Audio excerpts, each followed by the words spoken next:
take a look at our next world-class act. I'm Hedné from Norway. Ever since I was young, I had two passions, music and magic. So now I work as a choir conductor with one of the top female choirs in Norway. My local newspaper did a piece on me a few years ago. They labeled me hjernedirigent to a brain conductor because I have a master's in experimental psychology. I published a scientific paper on intuition in problem solving where we used magic tricks. Knowing psychology has been quite an advantage because it helps me steer you towards the decisions I want you to make without realizing it. In Norway, it's quite a small magic community, but a lot of us work together really tight. Norwegians tend to be somewhat reserved, but I have some tricks up my sleeve. With a randomly selected member of our studio audience, please welcome Norway's Hedné. Yes, thank you. And thank you both so much for joining me. You know, as a magician, I sometimes have to just trust my gut instinct or intuition. But I wonder, for you, do you trust your intuition, Alison? Yes. Perfect, so you'll be great for this. Could you please just think of any of the 4 suits in a deck of cards, okay? Don't let me influence you, but just follow your... And you, sir, would you please think of a value to go with her suit? Okay, sure. Just keep those in mind for now, and let me show you something. This is a deck of marked cards. Now, I'm telling you that it's marked because, well, you can see it. The cards are marked on the back with numbers from 1 through 52.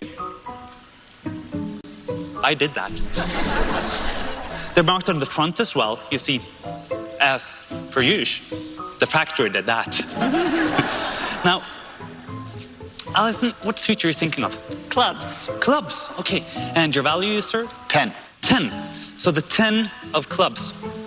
Okay. You don't want to change your mind or anything like that? I'm good. I have to say, I do not envy those closest to you. Sorry, I'll tell you why. I'll tell you why. Because later tonight, in the middle of the night, you'll wake up kicking yourself, screaming. Why didn't I say anything but the clubs or the 10? But hey, that's your life. Okay. Now, we also need a number. So, Alison, would you please just call out any random number, whatever feels right, from 1 through 52? Oh, 33. 33. Perfect. You don't want to change your mind or anything like that. Nope. Again, I do not envy those closest to you. They're used to it, so it's fine. Yeah, but it's not just going to happen tonight, because the next night as well, you'll wake up kicking yourself, screaming, why didn't I change my mind? Yeah. So the 10 of clubs, let's start here. The 10 of clubs right there. Yes. And as you can see, that's the only 10 of clubs in the entire deck. And then we had the number 33, right? Okay, 33. So,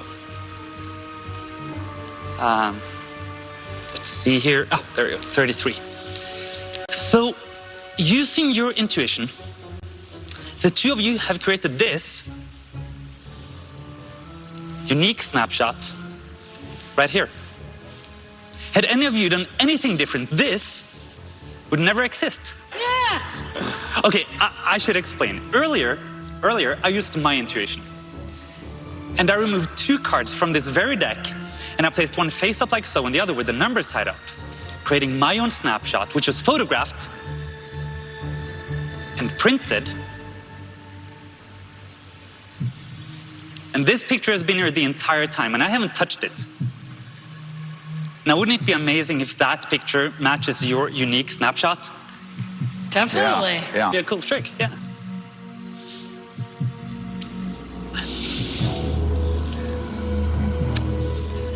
I mean, the more astute amongst you have, though, probably observed that there is one more thing that's sort of off here, because this should actually be facing upwards, and this should be with the number side up.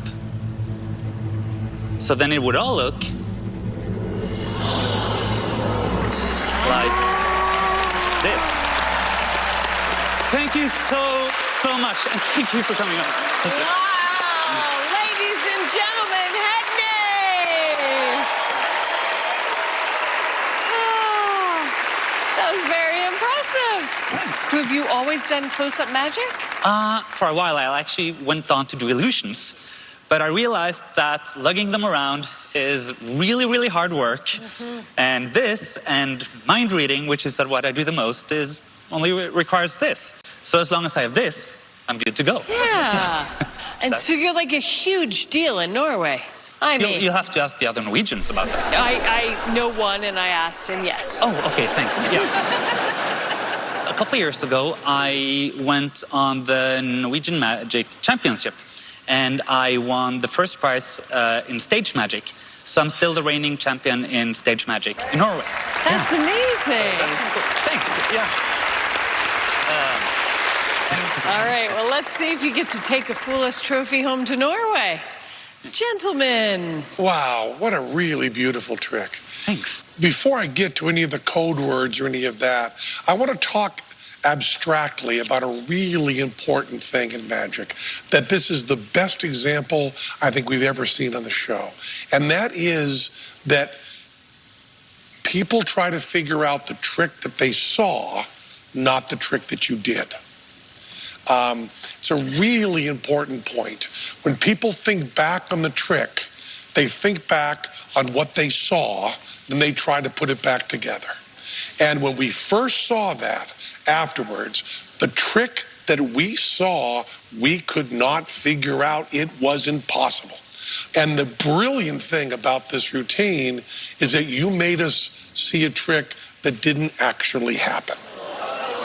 And it's amazing because the props are still laid out there. It's all crystal clear. Nothing is gimmicked. Totally clean. And the story is laid out there. But the story you gave us is a different story than the one we remember. And Teller and I had to walk all the way back and say, what the hell did he really do?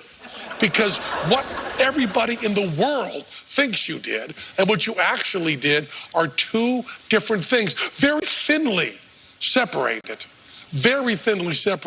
but one is impossible to figure out, and the other one, we think we did. Did that make sense to you? Did. So they saw through your trick? They saw through me. Through the veil. Yeah. All right. Thank you, though. Thank you so much. And thank you for having me. Sure. Hedné!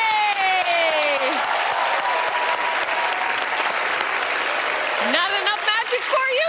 I agree. We'll show you another fantastic performer when we come back.